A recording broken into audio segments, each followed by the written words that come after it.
हाय दोस्तों, आपका स्वागत है हमारे YouTube चैनल पर। आज हम एक न्यू चैप्टर लाए हैं, डेटा स्ट्रक्चर। तो आज के इस लेक्चर में हम देखेंगे डेटा स्ट्रक्चर क्या होता है, डेटा स्ट्रक्चर के क्लासिफिकेशन क्या है, नीड्स क्या है डेटा स्ट्रक्चर के। ठीक है, तो आज के वीडियो में ये सारे टॉपिक्स कवर होंगे। तो चलिए देखते हैं डेटा स्ट्रक्चर क्या होता है।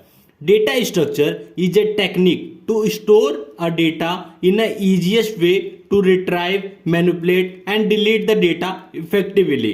ठीक है, एक ऐसा टेक्निक है जो डेटा को स्टोर करता है, जहां स्टोर करता है वहां से हम लोग डेटा को आसानी से फेच कर सकें, अपडेट कर सकें, डिलीट कर सकें, सो दैट मतलब हमें कम स्पेस और टाइम मतलब लगे। ठीक है, तो इसी को हम लोग बोलते हैं डेटा स्ट्रक्चर। तो चलिए इसको एक एग्जांपल के माध्यम से समझते हैं, जिसको आपको बहुत अच्छे समझ में आएगा। समझ लीजिए, ए नाम की 5 बुक्स है, ठीक है, और बी नाम की 3 बुक हैं और सी नाम की 2 बुक हैं। ठीक है, और ये सारे बुक को आपको कबर्ड में रखना है। तो आप क्या करेंगे, सिंपली समझ लीजिए एक कबर्ड है, तो आपने एक बुक की जो भी 5 बुकें हैं, ठीक है, वो 5 बुकें रैंडमली कहीं भी उठा के रख दिया। बी नाम की 3 बुकें ये भी कबर्ड में ऐसे रख दिया। सी नाम की 2 बुक हैं, वो भी कबर्ड में रख दिया। अब ये पूरा बुक टोटल कितना हुआ, 10 बुक्स। ठीक है, जो ये 10 बुक्स है आपने पूरा कबर्ड में ऐसे ही रख दिया। अगर मैं आपको बोलूं कि ए नाम का जो सेकंड बुक है वो निकालो, ठीक है, तो आप इसमें ढूंढते रहेंगे, तो इससे क्या होगा, टाइम कंज्यूम होगा। ठीक है, पहला तो टाइम कंज्यूम होगा। सेकंड चीज, आज पूरा मतलब आप उल्टा सीधा रखें तो इससे क्या होगा, पूरा स्पेस कंज्यूम होगा। ठीक है, सेकंड चीज स्पेस, ये दोनों चीज आपको कंज्यूम हो रहा है। तो सिंपली क्या करेंगे, हम लोग इसको एक डेटा स्ट्रक्चर की तरह रखेंगे। डेटा स्ट्रक्चर मतलब आप समझ लीजिए ए की 5 बुकें, तो मैं एक सीरीज बना दूंगा कि ए की 5 बुकें एक रो में रहेंगी। ठीक है, फिर बी की 3 बुकें, ठीक है, एक रो में रहेंगी। अब सी की 2 बुकें एक रो में रहेंगी। ठीक है, तो ये क्या किया मैंने, एक डेटा स्ट्रक्चर बना दिया। अगर मैं इसको ढूंढने बैठूंगा ए की सेकंड बुक, तो मैं आऊंगा यहां और यहां से फटाक से फेच कर लूंगा। ठीक है, तो इससे क्या होगा, मेरा स्पेस भी बचेगा। अब देखिए इतना मेरा स्पेस बच गया है, मतलब जो स्पेस बच गया इससे क्या होगा, टाइम भी कंज्यूम नहीं होगा और स्पेस की भी बचत होगी। ठीक है, तो यही होता है डेटा स्ट्रक्चर। अब एक बार और देख लेते हैं। Data structure is a technique to store a data in a easiest way to retrieve, manipulate and delete the data effectively. तो यह एक ऐसा टेक्निक है कि जो डेटा है हमारा उसको आसानी से हम लोग रिट्राइव कर सके, मतलब निकाल सके, मैनिपुलेट मतलब उसमें कुछ अपडेट कर सके और डिलीट कर सके। ठीक है, it is reduce the space and time, ये क्या करता है, स्पेस और टाइम को रिड्यूस कर देता है। ठीक है, अब हम लोग इसका डेटा स्ट्रक्चर का कुछ क्लासिफिकेशन है वो देख लेते हैं। तो डेटा स्ट्रक्चर बेसिकली 2 टाइप के होते हैं, एक होता है प्रिमिटिव, एक होता है नॉन प्रिमिटिव। प्रिमिटिव के अंदर हमारा integer, character, boolean, float, pointer आ जाता है। ये हमने सी लैंग्वेज में कवर किया हुआ है। अगर आपने सी लैंग्वेज नहीं किया है तो पहले आप वो कवर कीजिए, मैं लिंक डिस्क्रिप्शन में डाल दूंगा, आप वहां से जाके पढ़ सकते हैं। ठीक है, तो अब हम देखते हैं नॉन प्रिमिटिव। जो हम लोग डेटा स्ट्रक्चर में पढ़ने वाले हैं वो है नॉन प्रिमिटिव। तो नॉन प्रिमिटिव के अंदर 2 चीजें आती है, एक होता है लीनियर डेटा स्ट्रक्चर, एक होता है नॉन लीनियर डेटा स्ट्रक्चर। तो लीनियर के अंदर भी 2 पार्ट में डिवाइड किया गया है, स्टैटिक और डायनेमिक। तो स्टैटिक क्या होता है, जब आप कोई सी लैंग्वेज का कोई प्रोग्राम लिखते हैं तो उसके लिए मेमोरी रन टाइम पे नहीं एलोकेट होती है, उसके लिए मेमोरी लोड टाइम पे मतलब एलोकेट होती है। 3 टाइम होता है, एक होता है कंपाइल टाइम, एक होता है लोड टाइम, एक होता है रन टाइम। तो जो मेमोरी एलोकेट होती है वो लोड टाइम पे होती है। तो ऐसी मेमोरी को हम लोग स्टैटिक मतलब मेमोरी एलोकेशन कहते हैं। ठीक है, और जो डायनेमिक होता है वो रन टाइम पे मेमोरी एलोकेट होती है, इसलिए इसको डायनेमिक मेमोरी एलोकेशन कहते हैं।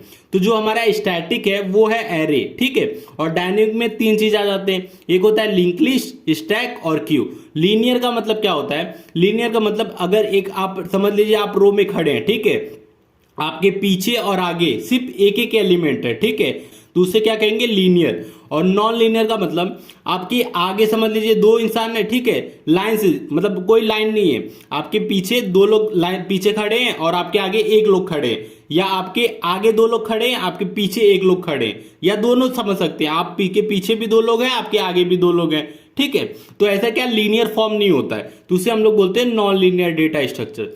तो नॉन लीनियर के अंदर ट्री और ग्राफ है।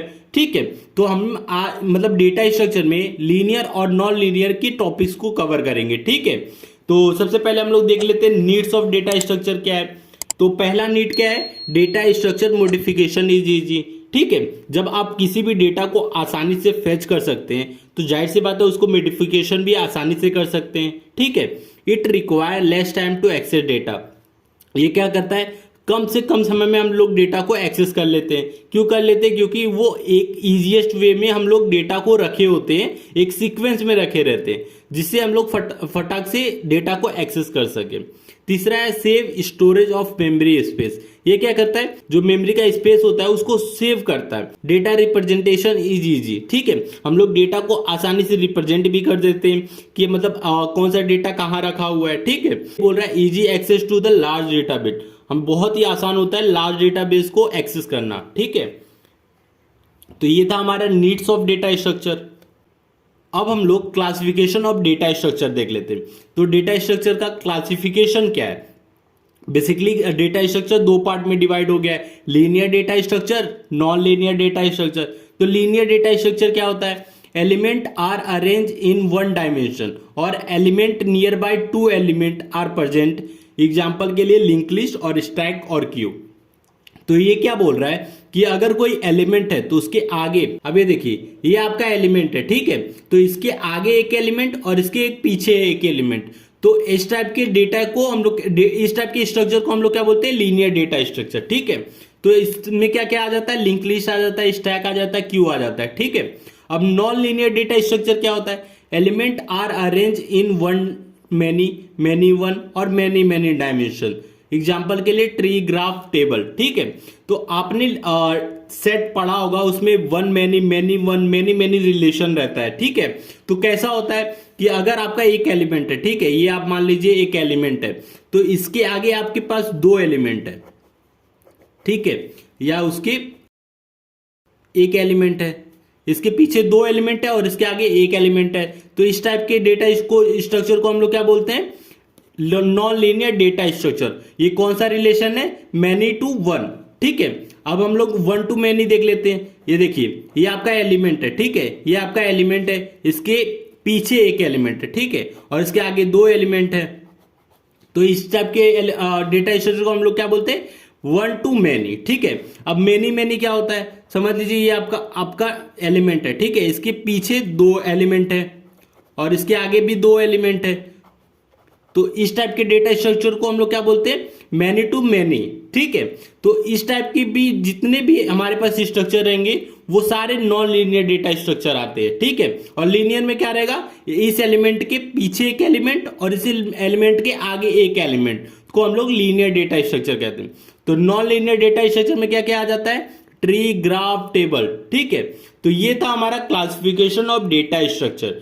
तो वीडियो अच्छा लगा तो प्लीज वीडियो को लाइक और हमारे चैनल को सब्सक्राइब कीजिए।